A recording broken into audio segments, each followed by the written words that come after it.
এই দেশ যেন স্বাধীন না হয় তার জন্য আপনারা কাজ করেছেন, হত্যা করেছেন, গণহত্যার সঙ্গে অংশ নিয়েছেন। আপনারা এই আওয়ামী লীগের সঙ্গে আতাত করেছিলেন 1996 সালে বিএনপিকে ক্ষমতা থেকে সরানোর জন্য। শহীদ প্রেসিডেন্ট জিয়া রহমানের প্রথম তিনি আল্লাহর উপরে অবিচল আস্থা ও বিশ্বাসের উপরে রেখে সব কাজ করার তিনি কমিটমেন্ট করেছিলেন।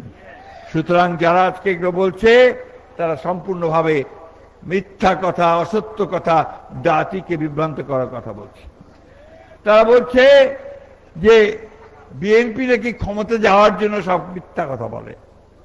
আপনারা তো কিছু মনে করবেন না, এই কথাগুলো আমি বলতে চাইনি, কিন্তু বাধ্য হয়ে আমাকে বলতে হচ্ছে যে আপনারা এই দেশ যেন স্বাধীন না হয় তার জন্য আপনারা কাজ করেছেন, হত্যা করেছেন, গণহত্যার সঙ্গে অংশ নিয়েছেন।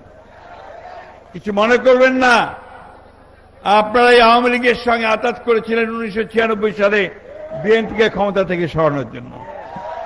এবং আজকে যে বলছেন যে বিএনপি বাণিজ্য করতে পারবে না বলেই পিআরের কথা বলছে, অথচ আপনারাই কিন্তু বিএনপি সব সময় ভাগ করে নির্বাচন করেছেন, আসন ভাগ করে।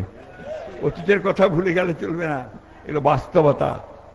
তাই আজকে হঠাৎ করে আপনারা এই আন্দোলনে প্রথম দিকে আপনাদের আমরা দেখতে পাইনি, সঙ্গত করার কারণে পাইনি।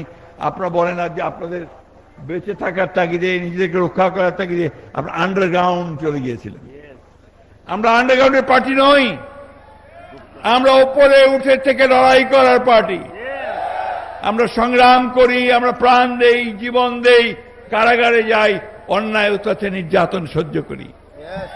আমাদের ছেলেরা মাকে দেখতে যেতে পারে না, বাবা মরে গেলে তার জানাজায় যেতে পারে না, পায়ে শিকল বেঁধে তাদেরকে নিয়ে যাওয়া হয় জানাজা পড়তে। এটা করেছে আওয়ামী লীগ, হাসিনা সরকার সেগুলো করেছে। বন্ধুগণ, সেই কথাগুলো ভুলে যাবেন না।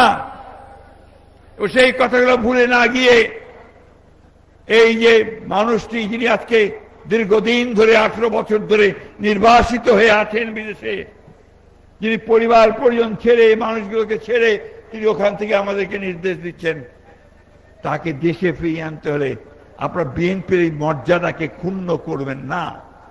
কেউ যেন না করে, দুর্নীতির আশ্রয় যেন কেউ নিতে না পারে, সে যে দলেরই হোক, সেটা আপনারা সজাগ সতর্ক থাকবেন। এবং আমাদের ভারপ্রাপ্ত চেয়ারম্যান সাহেবের নির্দেশ আছে যে তাকে দল থেকে সাথে সাথে বহিষ্কার করা হবে। এই কথাগুলো মাথায় রাখবেন। নিজেদের ভবিষ্যৎকে নষ্ট যেন আমরা না করি।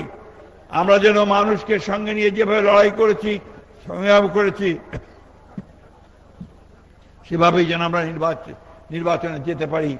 আমাদের নেতা সরকারকে দেশে ফিরিয়ে এসে তার দায়িত্ব আমরা তাকে বুঝিয়ে দিতে পারি। দেশনেত্রী বেগম খালেদা জিয়া চিন্তা করেন 6 বছর কারাগারে ছিলেন, মাথা নত করেন নাই।